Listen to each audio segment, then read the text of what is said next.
청취자님, 지금 당장 세상에서 가장 비싸고 구하기 힘든 물건이 뭘까요? 금 아니면 다이아몬드? 아마 요즘 기술 쪽에 관심이 있으신 분들은 다들 엔비디아 칩이라고 생각하실 겁니다. 맞아요. 바로 엔비디아 H100 AI 칩이죠. 막 전 세계 내로라 하는 기업들이 이거 사려고 그야말로 번호표 뽑고 줄을 서 있잖아요. 네, 그럴 수밖에 없는 게 2026년 3월 지금 AI 산업에 이미 거대한 지각 변동이 일어났거든요. 네, 전 세계 AI 연산의 3분의 2 이상이 드디어 그 방대한 데이터를 먹어치우는 학습 단계에서 완전히 넘어왔죠. 맞습니다. 이제는 실험실을 벗어나서 실제 현장에서 문서를 처리하고 결정을 내리는 추론 단계로 완전히 무게중심이 이동한 겁니다. 바로 그 지점에서 오늘 우리가 깊게 파헤쳐볼 정말 흥미로운 자료들이 등장합니다. 네, 오늘 자료가 꽤 독특하죠. 네, 오늘 청취자님을 위해 제가 준비한 자료는 코텍스포드라는 아직 이름도 생소한 스타트업의 내부 엔지니어링 문서고요. 3분짜리 투자자 피칭 스크립트, 아시아 시장 분석 보고서, 그리고 이들의 약간 독특한 뇌 모양 로고 이미지입니다. 흥미로운 조합이네요. 오늘의 심층 탐구 미션은 아주 명확합니다. 세상 모든 사람들이 엔비디아 H100에 열광하면서 그걸 못 구해서 안달이 나이 문데 왜 이 스타트업은 완전히 새로운 맞춤형 AI 칩, 그러니까 코텍스 칩을 밑바닥부터 직접 설계하겠다고 나선 걸까요? 진짜 무모해 보이는 도전이죠. 네, 근데 이 도전이 어떻게 차세대 AI의 패러다임을 통째로 바꿀 수 있다는 건지 오늘 청취자님과 함께 그 맥락을 짚어보려고 합니다. 자, 하나씩 펼쳐볼까요? 아주 좋습니다. 이들의 핵심 주장이 왜 설득력이 있는지 이해하려면요. 먼저 2023년 무렵의 초기 AI 환경이랑 2026년 현재 실제 기업 환경이 근본적으로 어떻게 달라졌는지 그 구조적인 차이부터 짚고 넘어가야 해요. 불과 몇 년 전만 해도 그냥 프롬프트 창에 질문 하나 던지면 거대한 모델 하나가 순차적으로 답변을 뱉어내는 방식이었잖아요. 네, 바로 그겁니다. 엔비디아 H100은 딱 그런 단일 오라클, 그러니까 거대한 모델 하나가 혼자서 추론을 수행하는 환경을 위해 설계됐고 그 역할을 진짜 세계에서 가장 완벽하게 수행했지요. 하지만 지금 기업들이 AI를 쓰는 방식은 그런 단순한 문답형이 아니라는 거군요. 완전히 다릅니다. 그 코텍스포드 피칭 자료에 나오는 베트남은행의 대출 심사 파이프라인 예시가 지금 상황을 아주 적절하게 보여주거든요. 아, 그 200페이지짜리 서류 처리하는 예시요? 네, 200페이지짜리 복잡한 기업 대출 서류 하나가 시스템에 들어오면 AI 하나가 그걸 처음부터 끝까지 혼자 다 읽고 판단하는 게 아닙니다. 그럼 어떻게 하죠? 데이터를 추출하는 연구원 에이전트, 규제 데이터베이스를 실시간으로 조회하는 위험평가자 에이전트, 내부 가이드라인이랑 대조하는 컴플라이언스 감사 에이전트, 와, 엄청 세분화되어 있네요. 거기에다 최종 보고서를 쓰는 요약 작성자 에이전트까지 무려 32개의 특화된 AI 에이전트가 동시에 투입됩니다. 이들은 실시간으로 서로 데이터를 주고받고 교차 검증하면서 서류를 분석해내죠. 우리는 지금 이런 구조를 에이전트 메시라고 부릅니다. 아, 잠깐만요. 제 머릿속에 그림을 좀 그려볼게요. 그러니까 2023년의 AI가 방 안에 혼자 틀어박혀서 모든 질문에 척척 대답하는 외로운 천재였다면 네, 지금 말씀하신 에이전트 메시는 그 천재 한 명 대신에 32명의 각 분야 전문가들이 모여있는 시끌벅적한 기업 사무실 같은 거군요. 막 서로 서류 뭉치를 쉴 새 없이 던져지면서 피드백을 주고받는 바쁜 협업 공간 말이에요. 와, 완벽하게 이해하셨습니다. 아주 정확한 비유예요. 그리고 되게 재미있게도 코텍스포드의 공식 로고가 바로 이 분산형 내구조, 즉 에이전트 메시의 본질을 시각적으로 완벽하게 상징하고 있죠? 아, 맞아요. 저 그 로고 처음 봤을 때 되게 인상적이었어요. 뇌 모양이긴 한데 자세히 보면 6개의 엽으로 뚜렷하게 나뉘어 있잖아요. 파랑, 초록, 주황, 보라, 진회색, 빨강. 네, 색깔이 다 다르죠. 처음엔 그냥 디자인적으로 알록달록하게 예쁘게 만들었나 보다 했는데 자료 읽어보니까 각각의 색상이 라우터, 연구원, 작가, 컴플라이언스, 팩트체커, 요약자라는 그 특화된 에이전트를 의미한다고 하더라고요. 맞습니다. 각자의 영역이 있지만 병렬로 동시에 작동하면서 비로소 하나의 거대한 지능을 형성한다는 걸 칩 로고에 아예 박아놓은 거예요. 진짜 의미심장하네요. 근데 여기서 아주 치명적인 병목 현상이 발생합니다. 방금 말씀하신 그 거대하고 바쁜 사무실이 원활하게 돌아가려면 전문가들 사이의 소통, 그러니까 서류를 주고받는 속도가 엄청나게 빨라야 하잖아요. 당연하죠.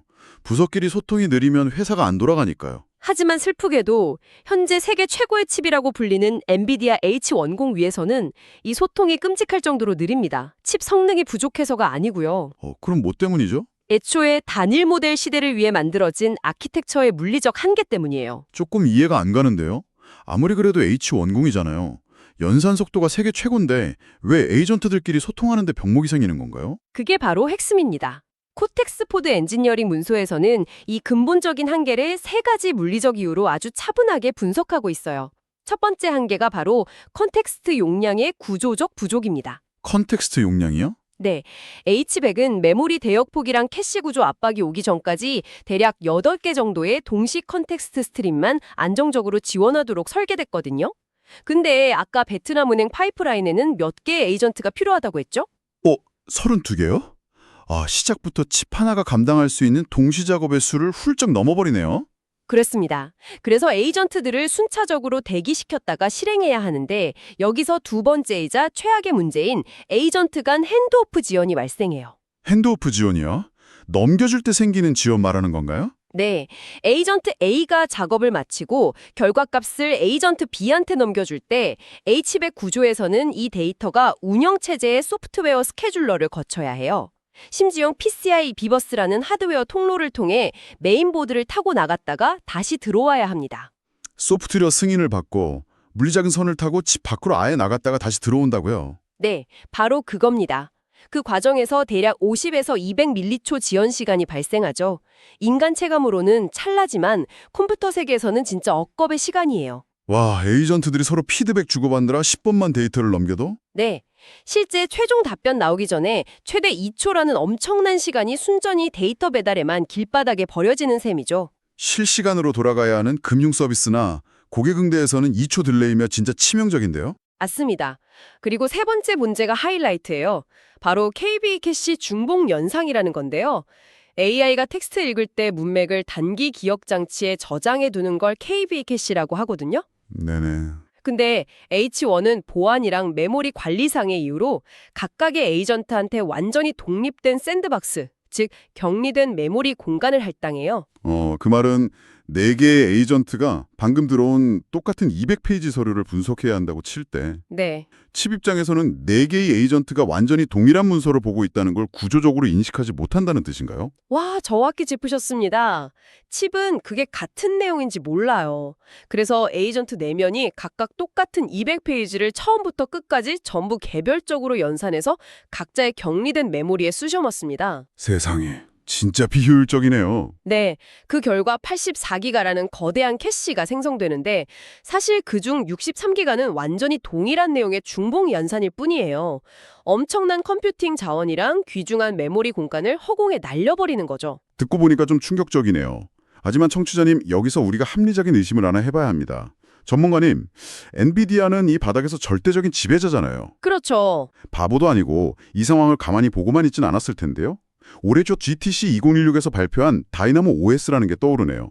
베라루빈 칩에서 무거운 사전 처리하고 파이프라인 쪽에서 그럭 LPU 같은 특화 칩에서 디코딩 처리하는 방식으로 문제 다 해결했다고 엄청 홍보했잖아요. 엔비디아도 이미 소프트웨어로 다 해결해 놓은 거 아닌가요? 여기서 주목해야 할 아주 흥미로운 점은 엔비디아의 바로 그 화려한 발표가 역설적으로 단일 GPU 구조로는 현재 에이전트 메시 환경을 도저히 처리할 수 없다는 걸 스스로 세상에 증명한 셈이라는 겁니다. 자기들의 입으로 증명한 셈이라고요? 네, 잘 생각해 보세요. 엔비디아의 조치는 근본적인 아키텍처를 바꾼 게 아니에요. 연산 과정을 두 개의 완전히 다른 물리적 칩으로 쪼개놓고 그걸 다이나모 OS라는 복잡한 소프트웨어로 간신히 이어붙인 것에 불과합니다. 하나의 칩 안에서 하드웨어적으로 매끄럽게 돌아가는 게 아니라 칩 2개를 소프트웨어라는 테이프로 기워놓았다는 뜻이군요. 맞습니다. 소프트웨어로 이어붙였다는 건 아까 말씀드린 치명적인 문제, 즉 에이전트 간 데이터를 주고받을 때마다 소프트웨어 스케줄러 허락을 받아야 한다는 걸 전혀 피할 수 없다는 뜻이에요. 그럼 그 딜레이가 여전하겠네요. 네, 결국 50에서 200밀리초의 끔찍한 지연 시간은 그대로 남습니다. 소프트웨어 땜질로는 칩 내부의 물리적 데이터 통로라는 하드웨어 아키텍처 한계를 절대 극복할 수 없는 거죠. 와, 논리가 딱 맞아 들어가네요. 그렇다면 소프트웨어로는 답이 없으니 아예 칩의 설계부터 밑바닥에서 다시 시작해야 한다는 코르텍스4의 주장이 엄청난 설득력을 얻습니다. 그럼 도대체 이 이름 모르는 스타트업은 하드웨어 자체에서 이 복잡한 병목 현상을 어떻게 해결했다는 건가요? 그 마법의 열쇠가 바로 이들이 문서에서 가장 강조하고 있는 CMFC라는 독자적인 실리콘 레벨 혁신입니다. 코르텍스 메쉬 패브릭 컨트롤러의 약자인데요. CMFC요. 그게 뭔데요? 이건 펌웨어나 드라이버 같은 무형의 소프트웨어가 아니라 칩 내부에 물리적으로 박혀있는 전용 하드웨어 블록이에요. 쉽게 말해 교통경찰을 아예 도로바닥의 시스템으로 내장해버린 셈이죠. 아, 소프트웨어가 아니라 물리적인 부품이군요. 네, 이 CMFC 덕분에 코텍스 칩은 무려 256개의 에이전트 컨텍스트 슬롯을 하드웨어단에서 동시에 지원합니다. H11이 겨우 8개 지원하던 거랑 비교하면 차원이 다른 도약이죠. 세상에 8개에서 256개요? 거기서 끝이 아닙니다. 에이전트끼리 데이터를 주고받을 때 무겁고 느린 운영체제의 소프트웨어 스케줄링을 아예 건너뛰어버려요. 데이터가 칩 바깥의 PCI 통로로 나갈 필요 없이 칩 내부의 CMFC 전용 패브릭을 통해 즉각적으로 전달되죠. 오, 그럼 속도가 얼마나 빨라지나요? 그 결과 200m초 달하던 에이전트 간 지연 시간을 단 2m초 이내로 압도적으로 줄여버렸습니다. 200ml초에서 2ml초요? 잠깐, 청취자님, 이건 이렇게 비유할 수 있겠네요. 기존 H11의 방식이 건물 1층 부서에서 2층 부서로 서류 하나 넘기려고 포장해서 네. 밖으로 나가는 배달 트럭에 싣고 톨게이트에서 소프트웨어 스케줄로 도장받고 빙 돌아서 다시 배달하는 낡고 막히는 방식이었다면 아주 정확합니다. 코텍스 칩은 부서와 부서의 착상들을 다이렉트로 연결하는 초고속 기송관 시스템을 아예 건물 벽면 실리콘 안에 처음부터 내장해버린 거네요? 정말 훌륭한 비유입니다. 벽 안에 전용 기송관 뚫어놨으니 밖의 교통체증에 영향받을 일이 아예 없는 거죠. 여기에 더해서 아까 말한 메모리 낭비 문제도 우아하게 해결했습니다. 오, 84기가나 차지하던 그 문제요? 네, 하드웨어 공유 읽기 버스라는 기능인데요. 아까 4개 에이전트가 84기가 중 중복 캐시 만든다고 했죠. CMFC는 서류가 들어오면 딱 한 번만 연산해서 물리적 메모리에 올려둬요. 한 번만요? 네, 그리고 4개의 에이전트가 각자 공간에 복사본 만드는 게 아니라 그 단일한 메모리 주소를 하드웨어적으로 동시에 공유해서 읽도록 만들어버립니다. 아, 4명이 각각 복사본 프린트해서 보는 게 아니라 커다란 화이트보드 하나에 적어두고 4명이 동시에 쳐다보는 방식이군요. 맞습니다. 그 구조적 변화 덕분에 84기가로 폭발했던 메모리 용량이 단숨에 21기가로 확 줄어들어요. 불필요한 중복 연산이랑 메모리 낭비를 하드웨어단에서 75%나 제거해버린 겁니다. 기술적인 접근 방식이 진짜 놀랍네요. 근데 문서를 좀 더 읽어보니까 이 256개 에이전트를 감당하기 위해 메모리 대역폭을 아끼는 또 다른 비장의 무기가 있더라고요. 네, 양자화 기술 말씀하시는 거군요. 맞아요.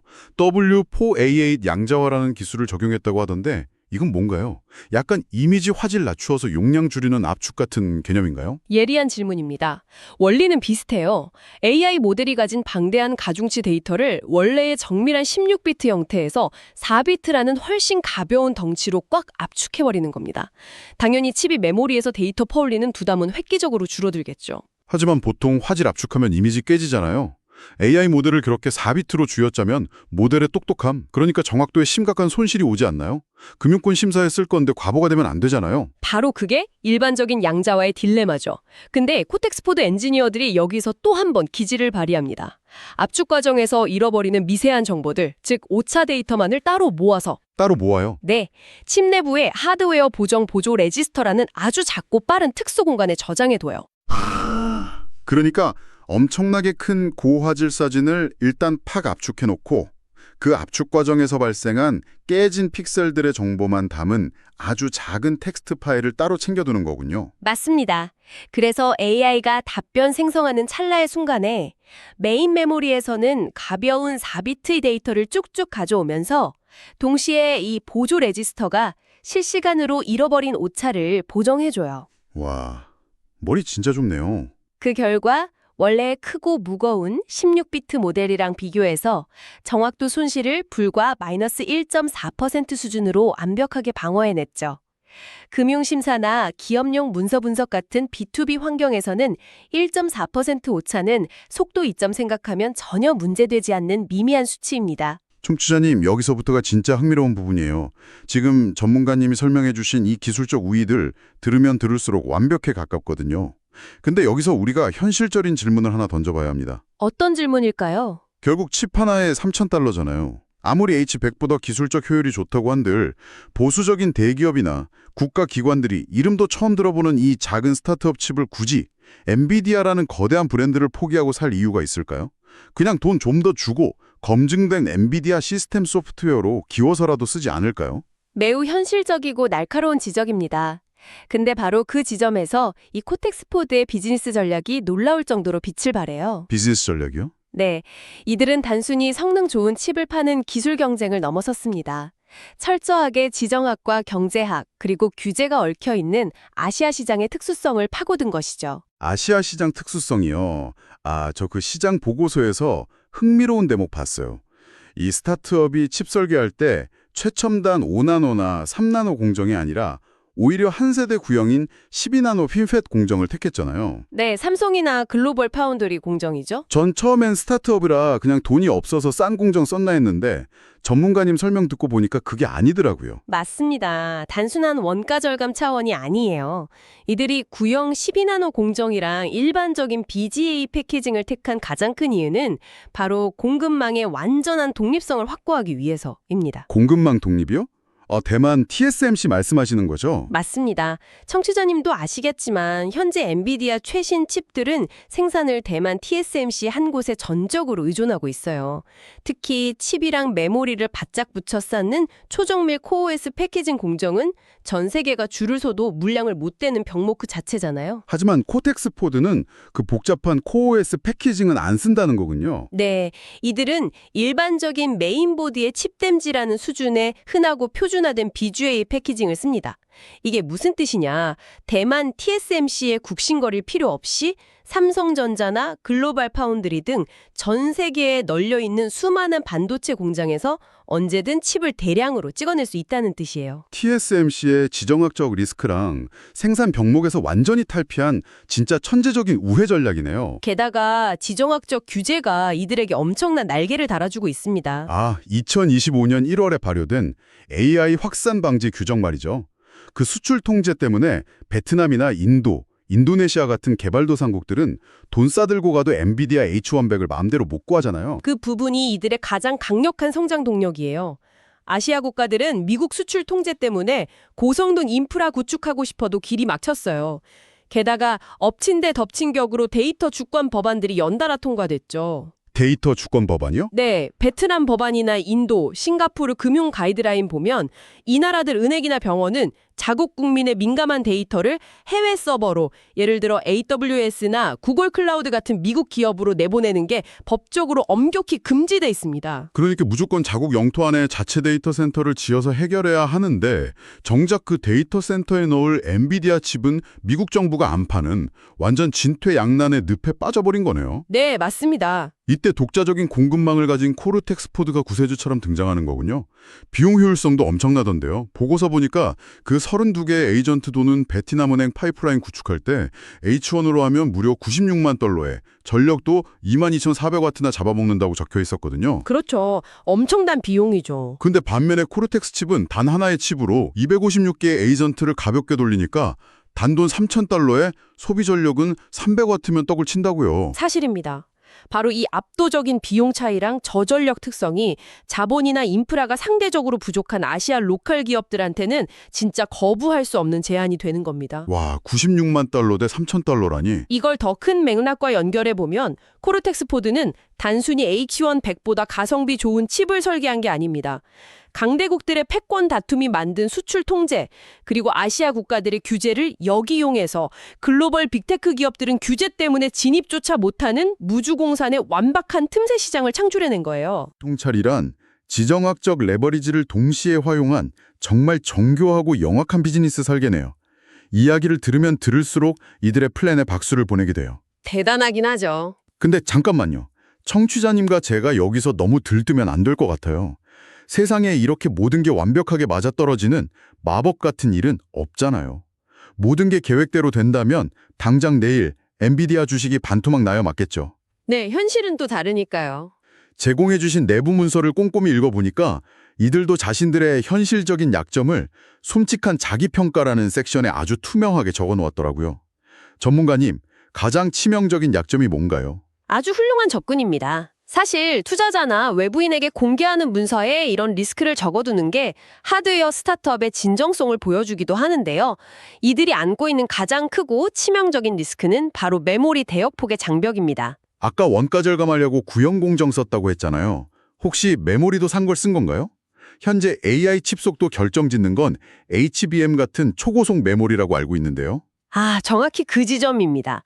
코텍스 칩은 무려 256개의 에이전트를 단 2밀리초 안에 연결하는 혁신적인 로직 구조를 가졌지만 정작 그 에이전트들한테 데이터를 퍼다 나르는 물리적인 메모리는 상대적으로 저렴한 일반 그래픽용 메모리, 그러니까 GDDR7을 채택했어요. HBM이 아니고요. 속도 차이가 많이 나나요? 엄청나죠. 엔비디아 H100에 탑재된 초고가 HBM3E는 초당 3.35TB라는 엄청난 양의 데이터를 쏟아냅니다. 반면 코텍스 칩의 GDDR7 대역폭은 잘해야 1TB 수준에 불과하죠. 그러니까 뇌 회로는 엄청나게 빠른데 정작 뇌로 피를 공급하는 혈관이 3분의 1 크기밖에 안 된다는 뜻이군요. 그게 실제 성능에 어떤 영향을 미치나요? 에이전트 메시 환경에서 가장 중요한 지표 중 하나가 첫 토큰 생성 시간, 즉 TTFT인데요. 사용자가 질문했을 때 AI가 첫 글자를 타이핑하기 시작하는 데 걸리는 시간이죠. 네네. 만약 이 칩 위에서 700억 개 이상의 매개 변수 가진 거대한 AI 모델 돌릴 때 좁은 메모리 배역폭 때문에 이 첫 토큰 생성 시간이 50밀리초로 넘어가 버린다면 이들이 내세운 실시간 초고속 소통이라는 근본 전제 자체가 무너져 내립니다. 파이프라인 전체에 연쇄적인 병목이 생기는 거죠. 그럼 엄청난 리스크 아닙니까? 그럼 지금 현재 그 좁은 메모리로도 50밀리초 안에 데이터 처리가 가능하다는 게 증명은 된 건가요? 이 부분에서 현실을 냉정하게 직시해야 하는데요. 아직 완성된 실리콘 칩은 세상에 존재하지 않습니다. 네. 아직 실물이 없다고요? 네, 현재 이들은 자일링스의 알베우 U280이라는 일종의 거대한 테스트용 기판, 그러니까 FPGA 환경에서 시뮬레이션만 돌리고 있어요.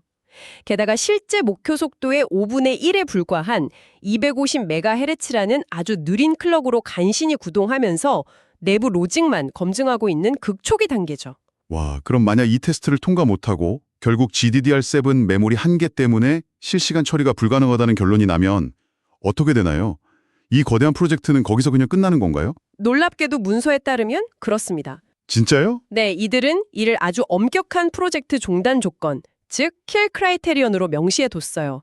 만약 시뮬레이션에서 요구 속도 달성 못하면 실시간 대화형 AI라는 거대한 시장을 깔끔하게 포기하겠다고 적혀 있습니다. 포기하고 그럼 뭘 하겠다는 거죠? 대신 속도에 민감하지 않은 대규모 백그라운드 일관 처리 전용 칩으로 아예 방향을 틀거나 설계를 전면 수정하겠다는 거죠. 와, 안 되면 말고가 아니라 한계선을 명확히 긋고 플랜 B까지 적어뒀다는 점이 오히려 이 엔지니어들의 신뢰도를 높여주네요.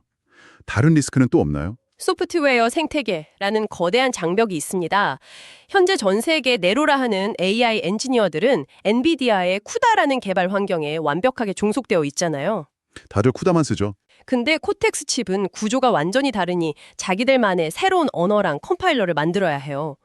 과연 구글이나 오픈 AI보다 적은 연봉 주면서 이 낯선 생태계를 밑바닥부터 구축해줄 천재적인 인재들을 모셔올 수 있을까? 하드웨어를 성공적으로 만들어도 생태계가 없으면 칩은 그냥 비싼 돌덩이에 불과하니까요. 맞습니다. 이는 칩 설계만큼이나 뚫기 어려운 현실적인 장벽입니다. 그렇다면 이 모든 게 대체 무슨 의미일까요? 전문가님, 오늘 우리가 살펴본 이 방대한 자료들, 그리고 이 대담한 스타트업의 도전을 청취자님 입장에서 어떻게 정리해 볼 수 있을까요? 네, 코텍스 포드는 그저 엔비디아 칩이 비싸니까 싼 대체제 만들어보겠다는 열팍한 카피캣 회사가 아닙니다. 이들은 에이전트 메시라는 협업형 AI 구조가 미래의 지배적인 표준이 될 거란 걸 정확히 꿰뚫어 보았죠. 소프트웨어 구조의 변화를 먼저 읽은 거군요. 네, 그리고 그 구조에 맞춰 하드웨어 칩 자체를 인간 뇌신경망과 시냅스처럼 아예 근본부터 재설계한 선구자들입니다. 더 나아가서 단순히 칩 파는 데 그치지 않고 자신들이 기업들이 직접 칩으로 꽉 채운 클라우드 플랫폼을 운영해서 규제에 묶인 아시아 국가들의 진정한 인프라 독립을 돕겠다는 야심찬 비전을 가졌어요. 모바일 앱, 대출 심사하는 금융 서비스, 복잡한 문서 정리해주는 회사 툴들. 화면은 고요하지만 그 뒤에서는 수십 개의 AI 에이전트들이 여러분 요청 하나 처리하려고 시끌벅적하게 토론하고 실시간으로 서류 던지고 있을 겁니다. 벌써 그런 변화가 시작되고 있죠. 만약 오늘 우리가 살펴본 코텍스 칩 같은 근본적인 하드웨어 혁신이 등장하지 않는다면 그 수많은 에이전트가 낭비하는 무지막지한 클라우드 비용이랑 답답한 로딩 시간은 고스란히 우리에게 다 감당해야 할 몫이 될 겁니다.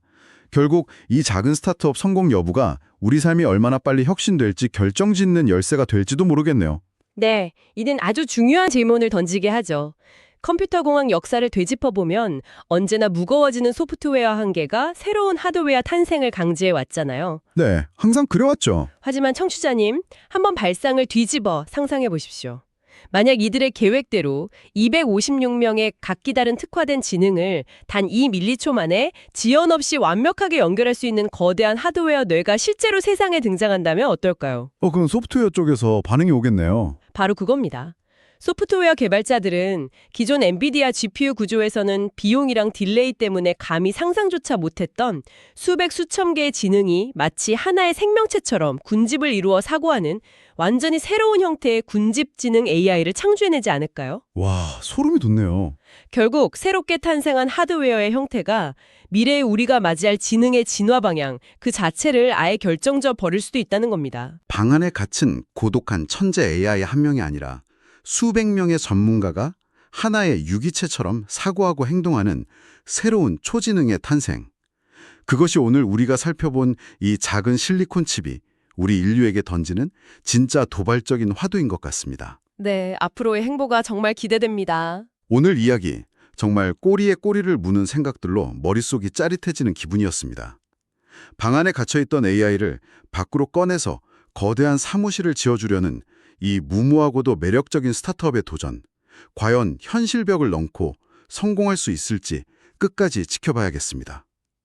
오늘 방송 들으신 청취자님도 256명의 천재 비서들이 내일을 0.002초 단위로 쪼개서 완벽하게 처리해주는 세상, 한번 기분 좋게 상상해 보시길 바랍니다.